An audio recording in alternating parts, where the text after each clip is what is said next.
নিয়ত করছি আল্লাহ হজে যাওয়ার জন্য, ইনশাল্লাহ যাবেন। হ্যাঁ 40 দিনের সফরে থাকবো ইনশাল্লাহ। এখানে কিভাবে ডায়েট? ওখানে ডায়েট করা লাগবে না বাবা, ওখানে আপনি জাস্ট ওই আমি যেটা করি একবেলা খাবো। আমি তো এবার হজে যাবো, আপনি যাবেন এবার? জি জি, তা আমিও যাবো মে ইনশাল্লাহ। মাসের 10 তারিখ আমি যাবো, তবে আমি হয়তো 24 দিনের দিনের। জন্য না, আমি হয়তো 14-15 দিন থাকবো। আমি যাই একটু শেষে আবার আসি আর্লি, আমার তো অতদিন থাকা যায় না। তবে আমি ওখানে গিয়ে কী করে একবেলা খাই তাইলেই হবে বাবা, বুঝছেন? একবেলা খাবেন, আর যেই খাবারগুলো আমরা মনে করেন খেতে বলবো ওগুলোই খাবেন, আর এর বাইরে খেলে অল্প খাবেন, যেমন ভাত খেলে একটু অল্প খাবেন, সবজি ডিম মাছ মাংস বেশি খাবেন, হয়ে গেল।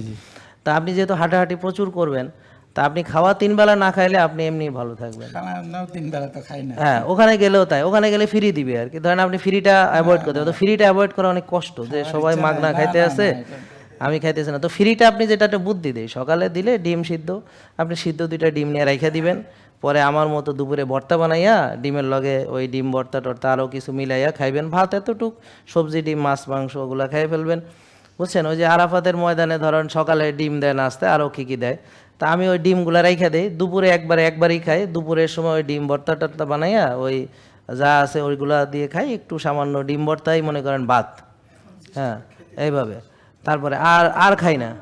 জেকে লাইফস্টাইল লিমিটেড, ওষুধ মুক্ত সুস্থ জীবন।